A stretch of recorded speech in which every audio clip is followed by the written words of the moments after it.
Hey guys, this is Jacob Michael 329 back with another video for you guys here today. This video is on the Call of Duty, or not Call of Duty, that was the last video, sorry. Okay, this video is on the Xbox One review. The last video was on Call of Duty Black Ops 3 review, and now we're going to do another review on the Call of Duty, or on the Xbox One review. Yes, I do have the limited edition, which you will see here in a second. And I do not have an editing software anymore, so we're gonna have to do this full cut or no cuts, no editing, straight up. So let's start here today. We have here the Xbox One. Yes, it is the limited edition white bundle. I got it with the Quantum Break bundle, which came with Quantum Break and Alan Wake. But you know, it's still pretty great. You know, runs just like the others. And here we have the white limited edition controller, you know, pretty great. So let's start off with the controller first. The controller, okay? Controller, same buttons as all of them. Actually got a pretty good feel. Unlike the Black Ops, or not, oh, dang it. Unlike the Xbox 360 controller, this controller does not feature a big bump in the back for the battery. Instead, it is completely flat.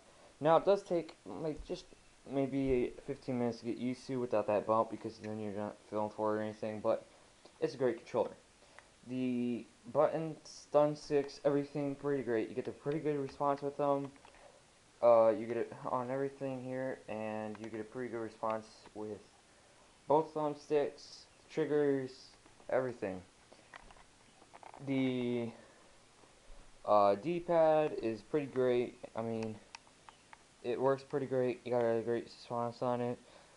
Uh, the only thing a little bit different I had just a little bit to get used to. Instead of pressing the home button and then getting a one-click pop-up, you seriously go to the home. Even though it is like now kind of like the PlayStation, where you do get the features and the game still running, and you can go back to the game unless you open something else up. But it's pretty great. All the buttons extremely responsive. They work great. The sensitivity on the Xbox One can be tuned down a little bit for the thumbsticks if needed or wanted, but it still works perfectly and greatly. And you know, if you're a hardcore trick shotter, it's on stuff like Call of Duty or Battlefield or whatever. Turn up the sensitivity on the game high, and if it ain't good enough for you, go to the Xbox and then turn it up higher on the controller.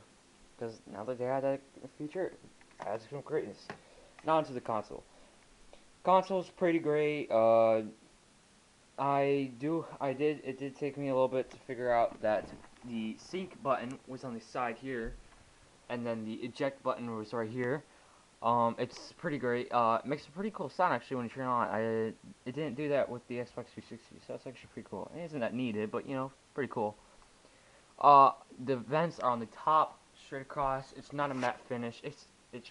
Sorry, it is a matte finish. It's not a glossy finish this time, so it doesn't pick up as much dust really easily. You got a huge fan.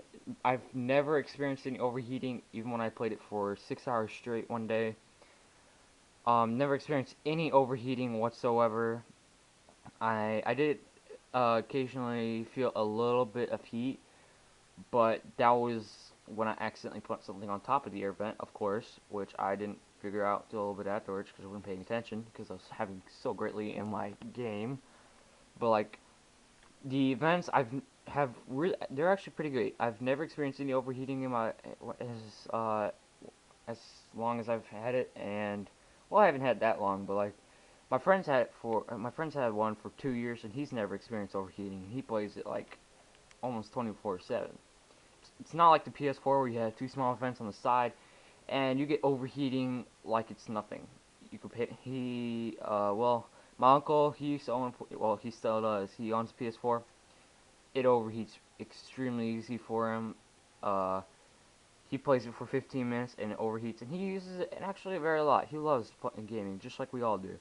And it overheats in 15 minutes for him, literally. And there's nothing wrong with this console. It may have been from being old, because he's had it since about a month after it came out. But if you guys own a PS4, put down in the comments how your overheating is, because don't lie, I know it overheats. When you had the power, when you basically had the power brick or adapter built into it, which the power brick or adapter is down here.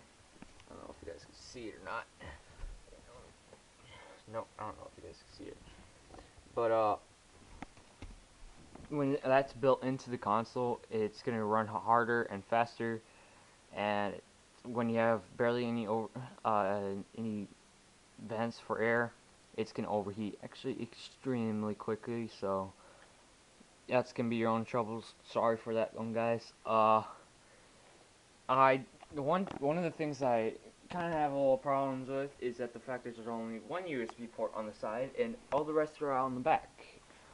I haven't really featured anything that has to really go into the USB that's that major that has to be plugged into the USB yet, but I know I will soon. And for the fact that whether or not I do or not, I do know that of course one thing is that it still is gonna have a little bit of troubles on it, and it's not gonna be good when it happens. Um, the what is another thing? With the Xbox One, I have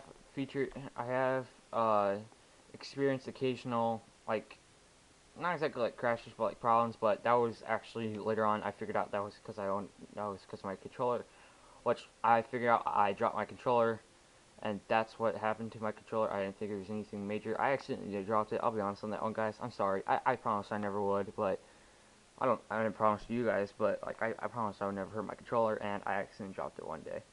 But it's a pretty great console. I haven't experienced any problems with it. Neither have any of my friends that have owned any Xbox Ones for a lot longer. And it's a pretty great console. If I gave this a rating, it would be 9 out of 10. Why 9 out of 10? Because, you know, it's only beginning of its evolution, so it has still some things to build in, because I think they can still add some more things, and it's a pretty great console. I'm proud of them. Good job, Microsoft. And I'll see. So, if you like this video, like this video if you liked it. Subscribe for more good content. Comment anything that you want to really comment. Share if you're that nice, and I will love you guys forever. And you know, if you like it, I'll send you my thumbs, because my thumbs are killing. Yeah, yeah. So I'll see you guys in the next video. Bye.